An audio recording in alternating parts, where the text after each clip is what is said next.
ito nga pala yung T-Max na nahiram ko kay Boss Moy. Ayan, oh, ang gandang T-Max nito. Ito nga pala yung Tecmax 560cc. Soli ko na, sabay test drive na rin. Oh, diba? Naka-video tayo, GoPro Hero 10. Kaya ako nagvo-voice over kasi pa akong mic adapter. Mahal ng mic adapter, nasa 3.5 yata. So, ayan. Napakaganda nitong T-Max 560, oh. So, diba? Yan. Nahirapan lang akong ibaba kasi ang tigas ng center stand niya. So yun, ready na tayo. Let's go!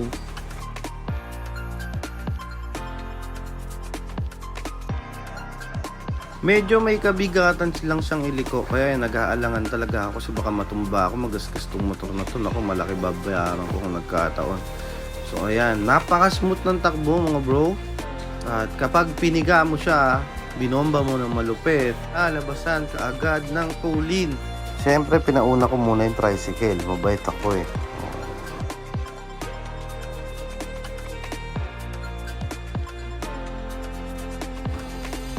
Diba? Ang ganda ng panel ni T-Max. Yo! Bakbak! Alright. Isa sa mga pangarap ko yung magamit tong motor na to sa NLEX, SLEX, Skyway, sa mga expressway. Till never ko pang na-experience makapasok ng tollway. Yung mga ganitong klaseng motor kasi ay expressway legal. Malaki yung mababawa sa travel time pag dumadaan ka ng mga expressway. Kung halimbawa pupunta ka ng Baguio, siguro mga kaya ng 3 oras lang kung gamit tong motor na to. Baka nga mas mabilis pa.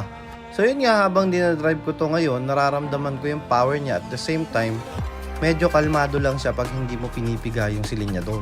Pero once na piniga mo yung silinyador, mararamdaman mo talaga yung tulin niya. Nung una, medyo takot nga akong gamitin to eh, kasi iniisip ko mabigat, tsaka masyado siyang mabilis. Actually, yung bilis naman niya kapag halimbawa nakapiga ka na talaga ng todo, doon mo lang mararamdaman yung tulin nito ni T-Max. Pero kung chill ride ka lang naman, para ka lang naka-X-Max, mga ganon. Tsaka itong test drive na to, dito lang naman to sa amin. Gusto ko lang talaga ma-experience kung gaano kaganda tumakbo itong T-Max. Saka sa scooter kasi kahit paano, mas safe siya dahil dual disc brake, ka lang ng gas, walang clutch, automatic pa. Sa riding naman, napaka-komportableng upuan. Talagang kala mo nasa sopa ka nakaupo. Tsaka napakalapad ng upuan. Tapos kung may angkas ka, hindi niya mararamdaman yung yung hindi komportable. So, ayun, talagang napakaganda nitong T-Max 560 Tecmax. Ito nga pala yung pinakabago ni T-Max, yung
Rev Zone shop.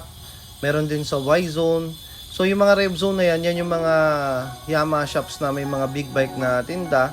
So located yan dito sa NCR, meron sa Wiltec, sa may Timogab. Pero sa mga probinsya meron ding rev zone. Ang alam ko meron din sa Cavite, tapos sa rev zone Cabanatuan, tapos rev zone sa may Dagupan. Ayan, meron dyan. So iba kasi ang Yamaha 3S, puro mga small bikes lang. Pero yung mga rev zone, meron silang mga big bikes. Para sa akin, napakasulit na rin ito ni T-Max dahil meron siyang 4 valves, dual overhead cam, 4-stroke liquid cooled. Euro 5 compliant na rin siya at meron siyang 2-cylinder. Hydraulic disc brake harap likod. 15 liters fuel tank capacity. Pagdating naman sa seat height, meron siyang 800mm. Sa akin na 5'9 na height, saktong-sakto lang, abot ko pa rin naman yung semento. Pero kung siguro mga nasa 5'5 to 5'3, baka mahirapan sa motor na to. Kasi unang-una, hindi lang yung height yung problema sa kanya, kundi pati yung bigat. 120 kilograms yung weight niya. Kung hindi ka sanay sa ganito kalaking motor, talaga mangangamote ka, lalo na pagliliko.